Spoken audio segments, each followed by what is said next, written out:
What's up, you guys? FlintEW here, and today I've got a Barbarian build for you guys that's set to take on the Abattoir of Zir dungeons, which are the dungeons you normally attempt after you've already completed a Tier 100 Nightmare dungeon. This build also uses the new tiers of Blood Glyph. For those of you that don't have the Glyph and need to obtain it, I'll put my original Barbarian build in the description below. Moving on the build, let's go to our inventory. Now that we're at our inventory, in our armor, we're going to want to socket rubies. In our weapons, it'll be amethyst. And in our jewelry, it'll be whatever gem we need to make our resistance equal to 70%. Moving on to our aspects and our uniques. In our helmet, it's going to be each point of fury generated while at maximum fury grants 41 fortify. I also switched this helmet out for the Godslayer crown if I need more attack power, but it decreases my armor. It says when you stun, freeze, or immobilize an elite enemy or damage a boss, it pulls in nearby enemies. You deal 51% increased damage to them for 3 seconds. This effect can only occur once every 12 seconds. In our chest, we have Iron Skin grants Unstoppable and 28% damage reduction.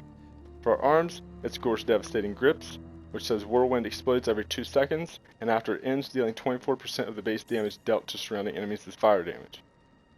Our legs, to Bolt's Will, we have you deal 38% increased damage while unstoppable, and for 4 seconds after, when you become unstoppable, gain 50 of your primary resource. And our boots, Lucky Hit, damaging an enemy with a core skill has up to a 38% chance to extend the duration of berserking by 2 seconds, double this duration if it was a critical strike. And our two-handed bludgeoning, skills deal up to 38% increased damage based on your available primary resource when cast, receiving the maximum benefit while you have full primary resource. And one of our single-handed weapons, we have the Azure Wrath, Lucky Hit.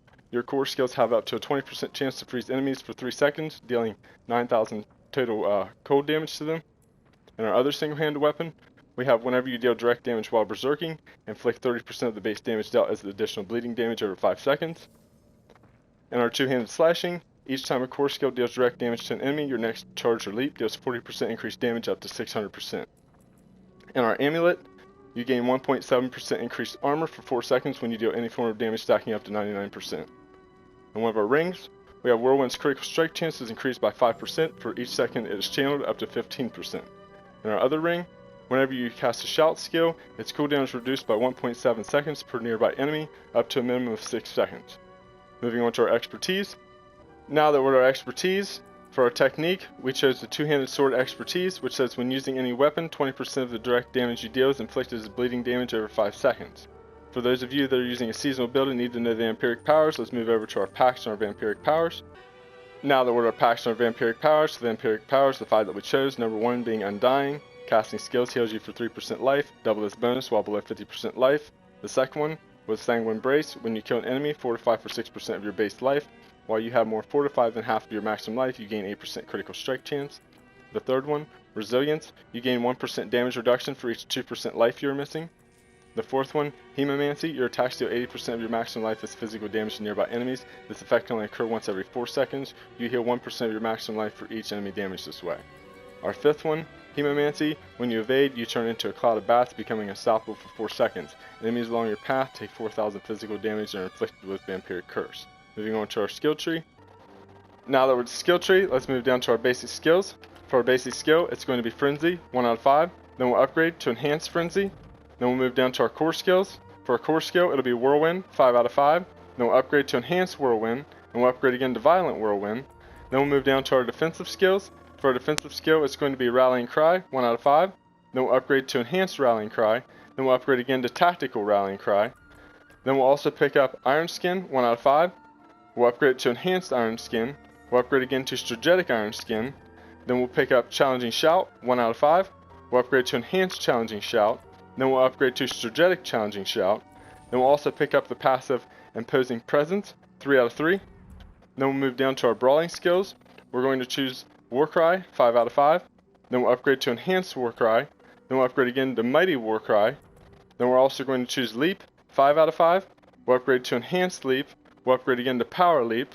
And then we're also going to pick up the passive Booming Voice, 3 out of 3. The passive Aggressive Resistance, 3 out of 3. The passive Battle Fervor, 3 out of 3.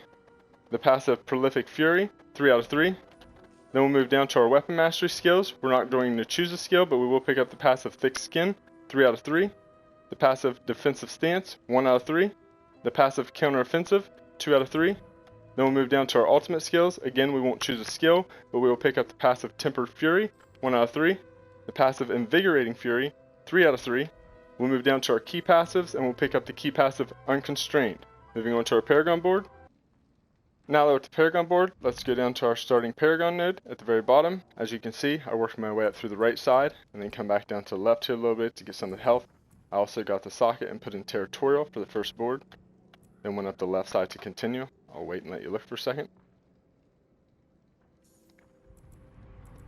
Moved on up and added on the new board Blood Rage and put in the glyph Tears of Blood. I'll stop and let you look. As you can see, we went straight up through the middle and then kept going kind of up to get the life at the top, but basically branched off to the right to add the new board. The new board being Carnage, and in the socket we put Ire. Let you take a look. Kind of passing kind of down low through the middle and then coming back up to the top to add on the new board, which this time was Warbringer with Undaunted in our socket. I'll let you guys take a look. Come up through the middle, went off to the left a little bit, and then came back to the right side. We also went straight up and added on one last board, and we went and got Bonebreaker on it. That's pretty much all we got on the board. I'll let you take a look there.